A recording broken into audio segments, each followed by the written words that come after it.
Shalom, shalom, shalom mes frères et sœurs en Christ, shalom tout le monde.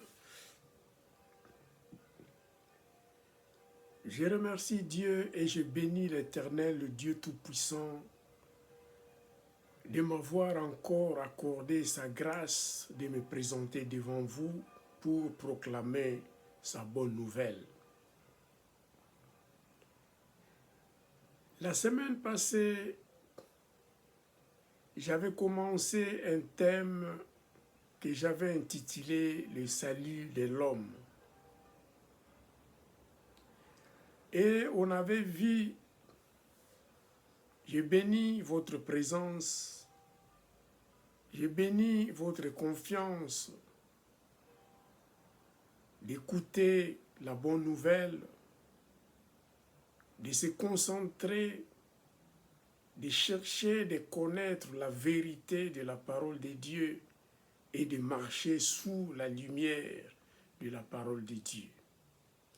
Je bénis la parole de Dieu et je bénis vous, fidèles, qui me suivez pour la proclamation de l'évangile du salut. La fois passée, j'avais parlé du salut de l'homme étant vaste comme thème. Aujourd'hui, je vous parlerai du péché comme sous-thème. Parce que la fois passée, j'avais défini le salut comme la rédemption éternelle de l'homme pécheur obtenue par la repentance et la foi en la perfection du sacrifice de Jésus-Christ à la croix. Donc, vous voyez que le salut de l'homme, après la création de l'homme fut mis sur le jardin d'Éden et sous la tentation de Satan, Adam et Ève étaient tombés dans le péché. Ils avaient désobéi de leur propre volonté à la recommandation de Dieu. Alléluia. Alors c'est à partir de ça que nous pouvons parler du salut. C'est à partir du péché, en passant par la repentance et le sacrifice de notre Seigneur Jésus-Christ sur la croix pour sauver l'homme, pour arracher l'homme d'entre les mains de Satan. Et c'est ça qui m'amène aujourd'hui de vous parler du péché. Et prochainement, je vous parlerai, j'entrerai dans la rédemption. Je vous parlerai de la repentance, de la justification et consorts. Mais aujourd'hui, nous nous concentrons à parler du péché pour mieux comprendre qu'est-ce que c'est réellement passé et quelles sont les conséquences pour nous, les humains. Alléluia. Pour commencer, je vous parlerai de deux parties en ce qui concerne le péché. Je vous parlerai de la nature du péché et son étendue, la conséquence, la pénalité du péché. Alléluia. Je bénis d'abord la parole de Dieu et je bénis vous qui me suivez, qui suivez cet évangile du salut. Aujourd'hui, nous sommes dans les sous-thèmes, les péchés. je vous lirai 3 écritures principales sur la nature du péché. Je vous lirai Genèse, chapitre 3, du verset 1 jusqu'à 24. Et sur l'étendue du péché, qui vont subir les conséquences du péché, je vous lirai Genèse chapitre 2, verset 17, et je vous lirai également Romains chapitre 5, verset 12,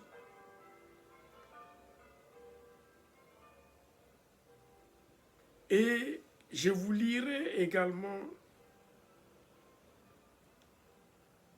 c'est toujours dans ce qui sont les conséquences du péché, qui vont payer le prix sur le péché, quelles sont les conséquences sur nous les humains. Je vous lirai également Galates chapitre 5, du verset 17 jusqu'à 21. Alléluia. Pour commencer, sur la nature du péché, le point 1, nous allons d'abord commencer l'origine du péché par rapport à la race humaine, c'est quoi? L'origine du péché, nous savons que le premier homme et la première femme, Adam et Ève donc, par leur propre choix, par leur volonté, ils ont désobéi à la loi de Dieu. Ils ont péché contre Dieu. C'est pourquoi je vais vous lire rapidement la parole de Dieu dans Genèse chapitre 3, du verset 1 jusqu'à 24. Et après, nous allons entrer en profondeur de la parole de Dieu.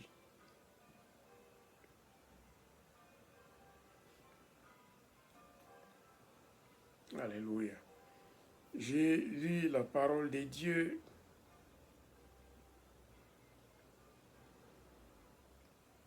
Genèse chapitre 3 du verset 1 à 24. Les serpents, je lis au nom de Jésus, les serpents étaient les plus rusés de tous les animaux des champs que l'Éternel Dieu avait fait. Il dit à la femme, Dieu a-t-il réellement dit, vous ne mangerez pas de tous les arbres du jardin? La femme répondit au serpent, nous mangeons du fruit des arbres du jardin. Mais quant au fruit de l'arbre qui est au milieu du jardin, Dieu a dit, vous n'en mangerez point et vous n'y toucherez point, de peur que vous ne mouriez. Alors le serpent dit à la femme, vous ne mourrez point, mais Dieu sait que le jour où vous en mangerez, vos yeux s'ouvriront et que vous serez comme des dieux, connaissant le bien et le mal. La femme vit que l'arbre était bon à manger et agréable à la vue et qu'il était précieux pour ouvrir l'intelligence. Elle prit de son fruit et en mangeant. Elle en donna aussi à son mari qui était auprès d'elle et il en mangea. Les yeux de l'un et de l'autre s'ouvrirent, ils connurent qu'ils étaient nus et ayant conçu de feuilles de figuier, ils s'enfuirent de ceinture. Alors ils entendirent la voix de l'Éternel Dieu qui parcourait le jardin vers le soir.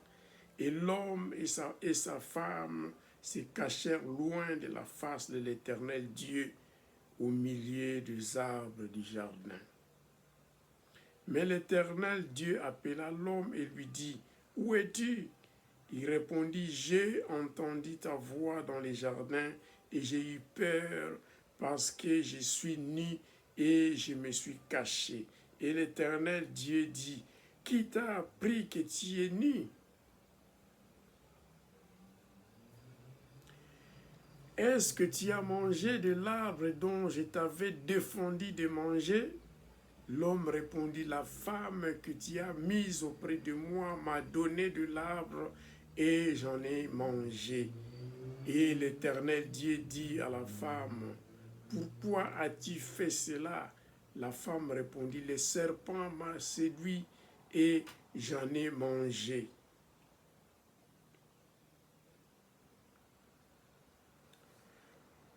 L'Éternel dit au serpent, « Puisque tu as fait cela, tu seras maudit entre tous les bétails et entre tous les animaux des champs. Tu marcheras sur ton ventre et tu mangeras de la poussière tous les jours de ta vie. Je mettrai l'inimitié entre toi et la femme, entre ta postérité et sa postérité. Celle-ci t'écrasera la tête et tu lui blesseras les talons. »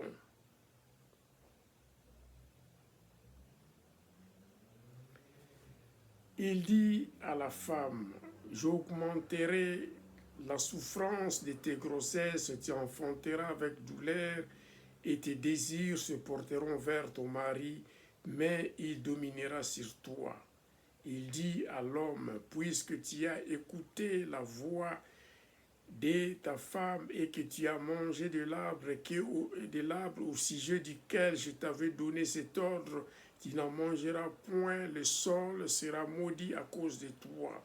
C'est à force de peine que tu en tireras ta nourriture tous les jours de ta vie. Il te produira des épines et des ronces, et tu mangeras de l'herbe des champs. C'est à la sueur de ton visage que tu en mangeras du pain, jusqu'à ce que tu retournes dans la terre d'où tu as été pris, car tu es poussière et tu retourneras dans la poussière. » Alors Adam donna à sa femme le nom d'Ève, car elle a été la mère de tous les vivants. L'Éternel Dieu fit à Adam et sa femme des habits de peau et ils en revêtit.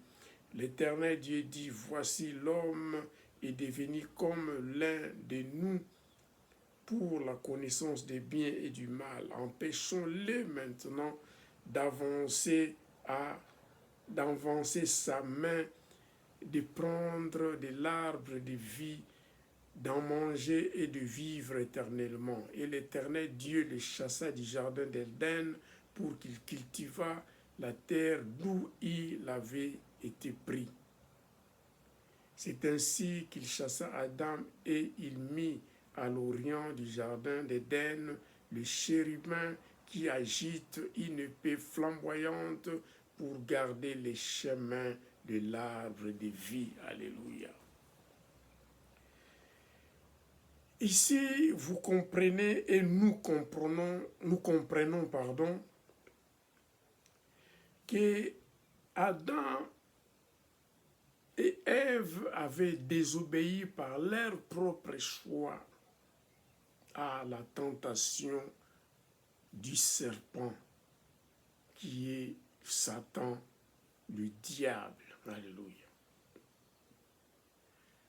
Le verset 3 et 6 nous dit, « La femme vit que l'arbre était bon à manger et agréable à la vue, et qu'il était précieux pour ouvrir l'intelligence.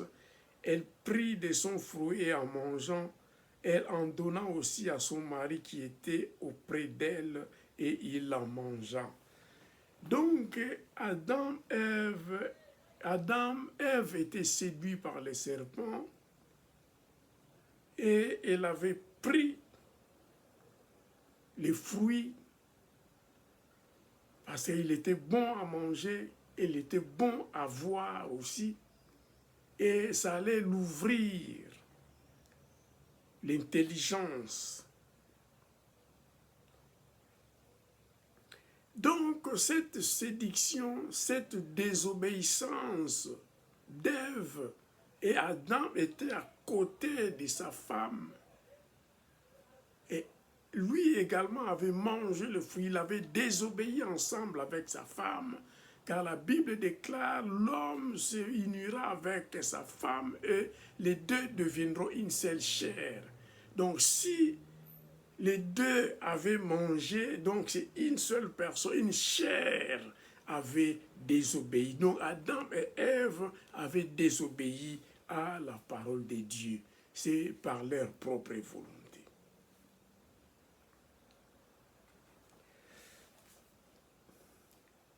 Donc nous comprenons que le péché, c'est, je vais vous lire quelques mots qui décrivent le péché dans quelques-unes de ses formes, en hébreu et en grec. En hébreu, chata signifie sortir du chemin, manquer le but. Pécha, c'est toujours en hébreu, signifie transgresser. Et avla signifie tordre, agir d'une manière perverse. Et en grec, nous avons armatia, manquer le but, qui correspond à chata en hébreu. Nous avons paraptoma, s'éloigner de la loi, de la vérité, du droit, offense. Parabasis, c'est aller au-delà de la vérité du bien, de la vérité et du bien, une transgression qui correspond à pécha en hébreu. Puis nous avons anomia, indiscipliné, iniquité. Nous avons osébeia, irrévérence, impiété. Donc, nous avons lu, nous avons compris, c'est sortir du chemin, c'est manquer le but, c'est la désobéissance, c'est tordre, c'est éloigner de la loi, de la vérité, du droit, offenser, aller au-delà de la vérité, ici même aller au-delà de la vérité et du bien, c'est une transgression. La parole de Dieu est écrite. Si vous ajoutez quelque chose, vous enlevez quelque chose, vous allez au-delà de la vérité et du bien. Donc c'est un péché. Vous transgressez la parole de Dieu. Nous transgressons la parole de Dieu. Alléluia.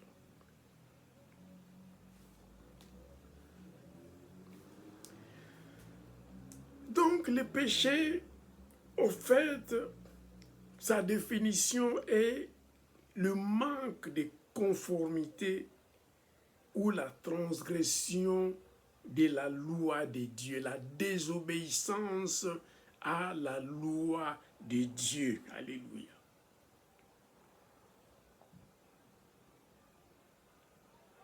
Le péché, c'est une faiblesse. Le péché ouvre la porte à Satan pour installer ses racines ténébreuses et ses démons. Quand nous péchons, nous ouvrons la porte à Satan de venir s'aimer ces racines de ténèbres dans nos vies à nous. Car nous avons ouvert la porte. Et ça permet également à Satan d'établir, d'installer ces démons dans nos corps, dans nos vies. Alléluia. Et si nous ne nous repentons pas, si nous marchons dans les péchés, nous vivons dans les péchés, et nous ne marchons pas selon le Saint-Esprit, alors nous donnons l'autorisation à Satan de bâtir sa forteresse dans nos vies. Donc pour s'en sortir, quand ça devient une forteresse dans nos vies, les racines des ténèbres et les démons se sont installés dans nos vies, c'est l'intervention divine de Dieu que nous aurons besoin pour se débarrasser de Satan, pour se débarrasser de ces démons et de ces racines des ténèbres. Alléluia.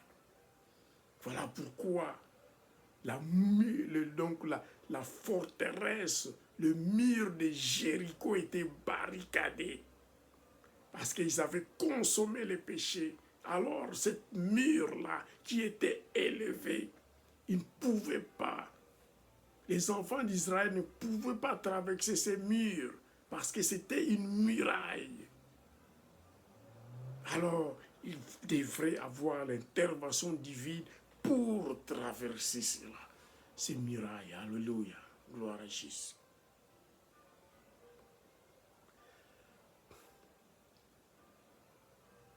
Le point B, c'est l'étendue du péché et sa pénalité. Ça touche qui, en fait, le péché? C'était Ève et Adam qui ont péché. Adam a péché le premier. Mais ces péchés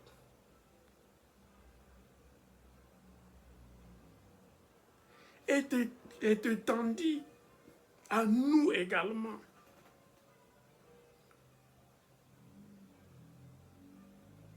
Donc ce péché a des conséquences monstrueuses. La première conséquence, c'est la peine de la mort éternelle. La perte de communion avec Dieu, car la Bible déclare Satan, Dieu avait chassé Adam et Ève du jardin d'Éden.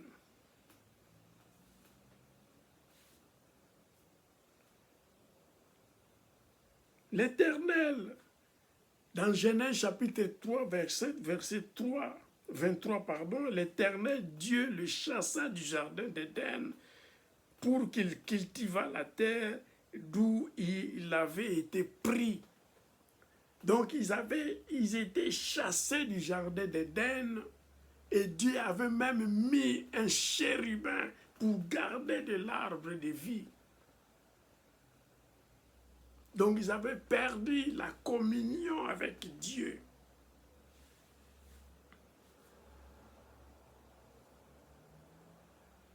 La suprématie des affections mondaines, l'homme en perdant cette communion avec Dieu, il marchera selon ses convoitises, selon ses désirs charnels. Ils seront affectionnés à des choses du monde. Car perdre la communion avec Dieu, c'est se pencher vers le diable, vers Satan. Et c'est Satan qui gère ce monde. Alors l'homme s'affectionnerait à des choses mondaines. La misère également accompagnera la vie de l'homme. La souffrance également. Un état misérable. La maladie, la douleur est entrée dans la vie de l'homme. Alléluia. Ce sont des pénalités qui touchent l'homme. Genèse 2, chapitre 2, verset 17 nous dit: Mais tu ne mangeras pas. Ça, c'était la loi que Dieu avait donnée à Adam. Mais tu ne mangeras pas de l'arbre de la connaissance du bien et du mal, car les jours où tu en mangeras, tu mourras. Donc ils avaient désobéi à la loi de Dieu. Dieu les avait prévenus, ils avaient donné ses ordres, ce qu'ils devraient manger, ce qu'ils devraient toucher. Ils avaient dit, ils ne devraient même pas manger ces fruits et de ne pas même toucher cela. Alléluia.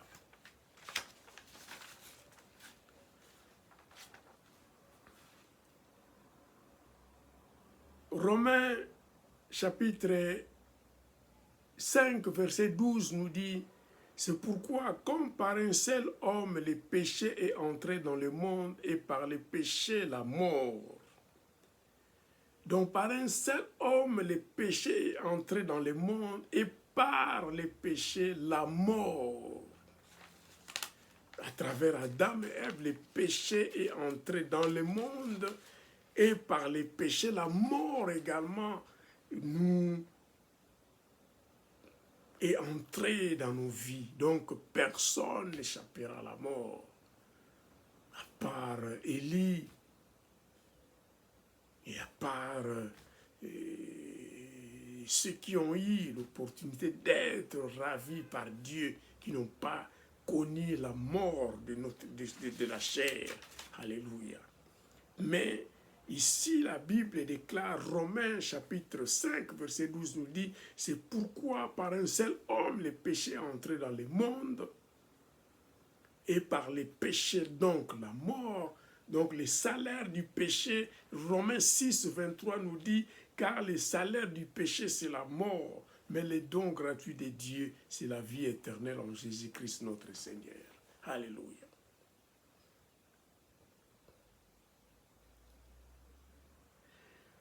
Au fait, le péché c'est quoi? Avant, nous avons vu, le péché touche l'humanité tout entière, toute la race humaine.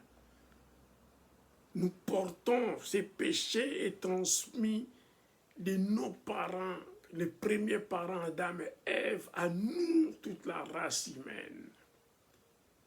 Le péché est entré dans nos vies et donc la mort est entrée à nous.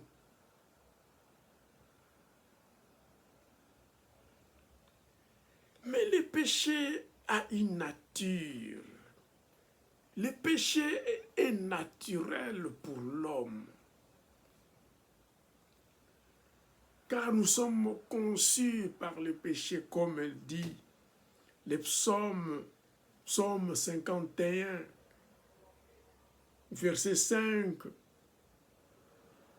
Car je reconnais mes transgressions et mon péché constamment devant moi. Ça, c'est le roi David quand il avait péché avec Bathsheba. Il confessait, il dit, je reconnais mes transgressions et mon péché est constamment devant moi. Donc c'est naturel que l'homme peut tomber, peut pécher, mais il ne faut pas vivre dans le péché. Il faut se repentir et notre Dieu est miséricordieux et prêt à nous pardonner. Alléluia. Le pardon, nous en parlerons quand nous allons entamer la repentance, non, la rédemption et quand nous entrerons à la repentance et nous verrons tout cela. Pour sortir du péché, il faut la repentance. La repentance, c'est une grâce de Dieu. Alléluia. Alors le péché, c'est naturel pour l'homme, pour l'être humain, c'est naturel.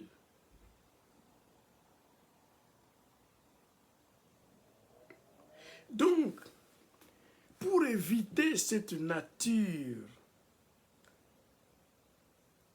du péché, il faut rencontrer Jésus-Christ. Car toujours dans Romains nous dit, Romains 8, verset 7 nous dit, car l'affection de la chair est inimitié contre Dieu, parce qu'elle ne se soumet pas à la loi de Dieu et qu'elle ne le peut même pas. Donc quand nous avons l'affection à la chair, c'est inimitié contre Dieu. Voilà pourquoi Ève ici,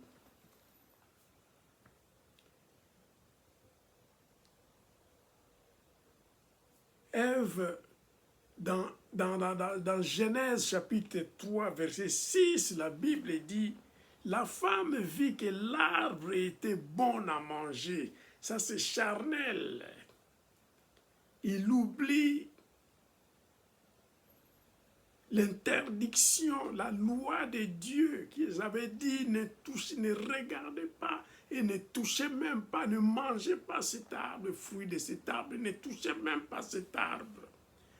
La femme elle-même dit, vit que l'arbre était bon à manger et agréable à la vie, parce que l'homme aime voir. Si quelque chose plaît à l'homme, par sa vie, alors l'homme s'attache à ce qu'il a vu. Nous avons l'exemple de Lot. Lot, quand Abraham l'avait dit, il ne faut pas que nos bergers et les bergers étaient bergers, se chamaillent. Il ne faut pas qu'il y ait querelle entre tes serviteurs et nos serviteurs. Et mes serviteurs et tes serviteurs. Alors sépare-toi de moi. Si tu vas à droite, moi j'irai à gauche. Si tu vas à l'ouest, moi j'irai à l'est. Si tu iras au nord, moi j'irai au sud.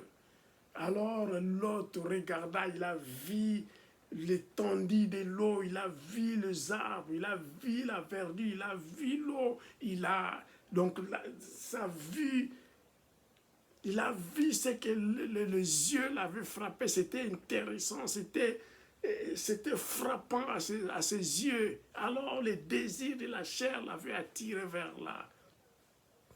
Et nous savons les conséquences de Sodome et Gomorrhe. Alléluia.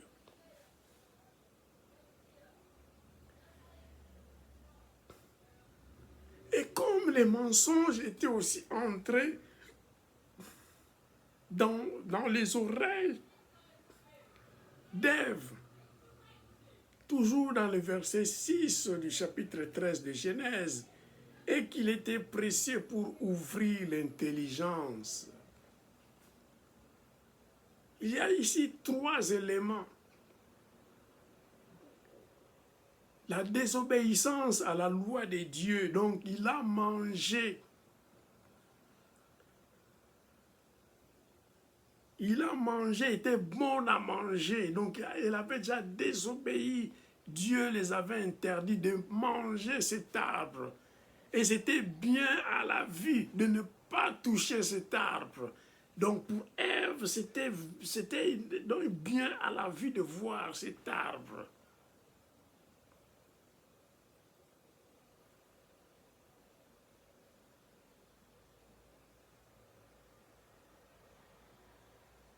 Et qu'il était pressé pour ouvrir les yeux. Donc la volonté charnelle de désobéir à la voix de Dieu, de ne pas manger l'arbre, le fruit de l'arbre, de ne pas toucher même cet arbre. En plus, le mensonge du diable, du serpent, qui les avait dit que ça va vous ouvrir, donner l'intelligence, ça va vous ouvrir les yeux pour connaître le bien et le mal. Alors, elle était encore plus attirée à cela. Ces 3 éléments. La désobéissance à la loi de Dieu. Ne pas manger, ne pas toucher, mais elle a touché, elle a mangé, ça a plu à ses yeux.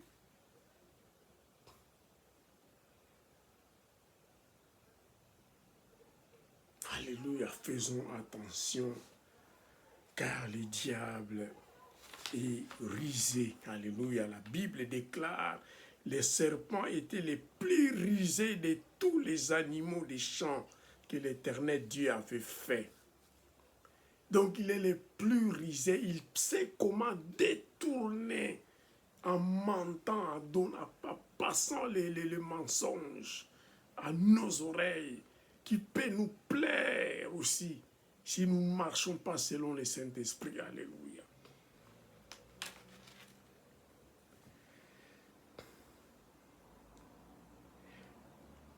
C'est toujours la nature de l'homme. Le péché est naturel pour l'homme.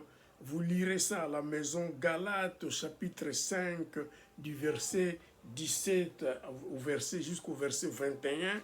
Vous lirez ça auprès de vous. Il y a donc la liste de ce que la chair désire et ce qui est contraire à la chair. Galates, chapitre 5, verset 17 jusqu'à 21.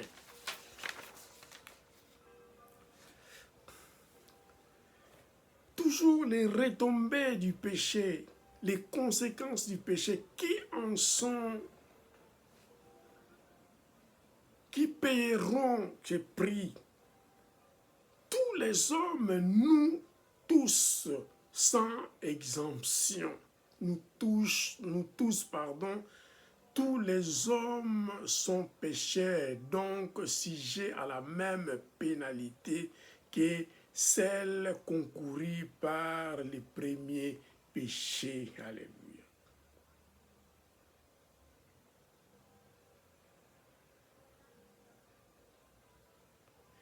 La Bible ici nous dit, l'homme peut se vanter de dire que moi je suis bon, moi je donne à manger aux orphelins, je m'occupe des veuves, je fais du bien, je n'ai jamais injurié personne, je ne frappe personne, mais notre nature, le péché est naturel pour chaque être humain. Prenons l'exemple de Salomon. Salomon était le plus sage. Mais Salomon, il avait inauguré le temple de Dieu, il avait fait une somptueuse prière à l'inauguration.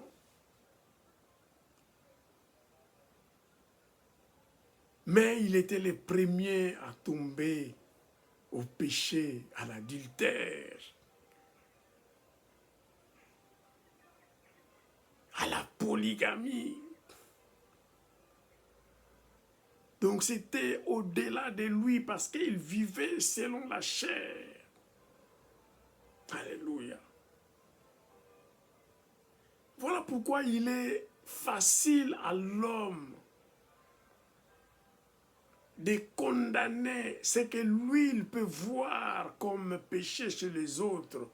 Voilà pourquoi Jésus disait, si tu vois une paille dans l'œil de ton collègue, mais enlève d'abord quelque chose de plus grand qui est dans ton œil d'abord.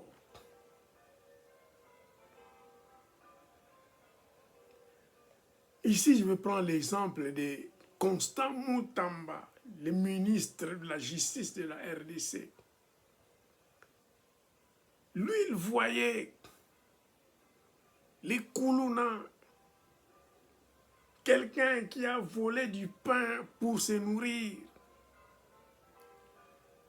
ou bien quelqu'un qui vit dans la souffrance, la création des Koulouna, c'est la malgouvernance. Nous avons créé des pauvres à la République. La société, les sociales ne fonctionnent pas. Alors lui, il a même osé de créer la loi, la peine de mort pour les Koulouna d'abord. Mais sans oublier lui-même, il était un grand voleur, un Koulouna cravaté. Alléluia. Donc le péché est naturel pour chaque être humain. Il n'y a pas d'exception. Nous pouvons tomber dans les péchés facilement. Alléluia. Si nous ne marchons pas selon l'Esprit de Dieu, nous pouvons facilement tomber au péché et nous chercherons toujours à Dieu de résoudre ce problème. Alléluia. Et là, vous lirez chez vous 1 Jean chapitre 1, versets 8 et 10. Là où aucun homme ne peut dire que moi, je n'ai pas péché. Aucune personne peut dire, nous disons que nous n'avons pas péché. Si nous faisons cela, nous sommes menteurs devant Dieu. Car sa parole n'a point, la parole de Dieu n'est point en nous si nous disons que nous n'avons pas péché. C'est naturel pour l'homme de commettre le péché et la porte du sortie du péché, c'est la repentance. Alléluia. Pour cela, nous avons besoin de la rédemption. La rédemption, c'est une grâce de Dieu. Il avait donné son unique fils, Jésus-Christ de Nazareth, de mourir sur la croix pour nous sauver, pour la rémission de nos péchés par le son sang versé sur la croix pour nous. Voilà pourquoi, si nous marchons avec le Saint-Esprit, nous ne donnerons pas l'occasion à Satan d'établir ses racines dans nos vies. Et si nous vivons dans les péchés, nous permettrons à Satan de bâtir sa forteresse des ténèbres et installer ses démons dans nos vies.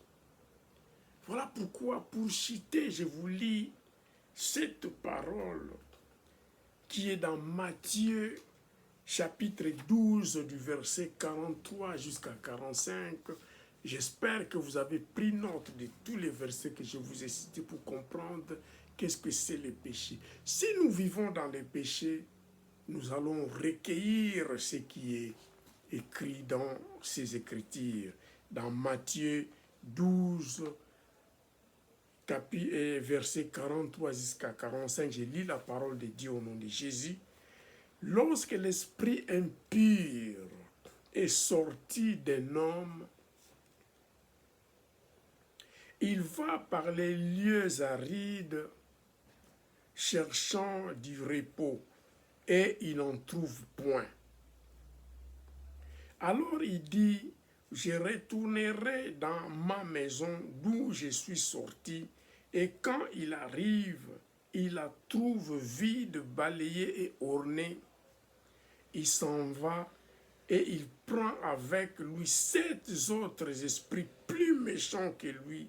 Ils entrent dans la maison, s'y installent, et la dernière condition de cet homme est pire que la première. Il en sera de même pour cette génération méchante. Ici, c'est spirituel.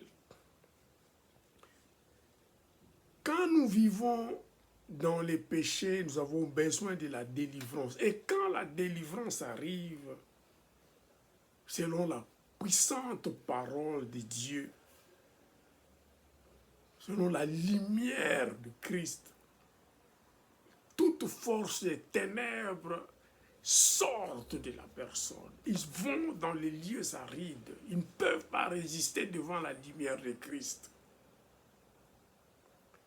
Mais quand nous sommes délivrés et que la place dans nos corps, dans notre vie est vide et libérée, c'est le moment de s'ancrer, de s'attacher à Dieu,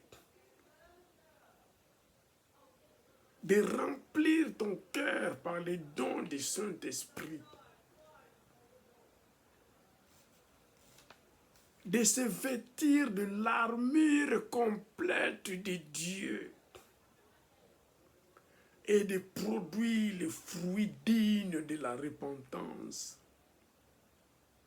et de produire également dans nos vies les fruits de l'esprit, l'amour, la joie, la patience, la paix et tous ces éléments doivent se manifester dans la vie d'un chrétien. Alors, quand le démon qui était sorti le jour de la délivrance, qui était parti dans le désert, quand il viendra, s'il trouve que ta maison, disons ton corps, ton esprit est rempli par les dons spirituels, tu es vêtu par toute l'armure de Dieu et tu produis les fruits du Saint-Esprit, alors ce démon n'a pas de chance de retourner chez toi. Il n'aura même pas l'occasion d'amener d'autres démons pour venir se loger dans ta vie. Alors là, ta délivrance sera complète. Alléluia. Je chute ici. Prochainement, j'entrerai dans la rédemption. Mais les sous-thèmes que j'entrerai en entrant dans la rédemption, je vous parlerai de la repentance. Alléluia. Je vous parlerai prochainement de la repentance pour voir comment fermer la porte au diable, comment résister au diable. Il fuira loin de vous, comme la Bible le déclare dans le nom puissant de Jésus. Merci, que le Seigneur vous bénisse, que l'honneur, la gloire et la magnificence soient en vous, au nom puissant de Jésus. Amen, amen, amen.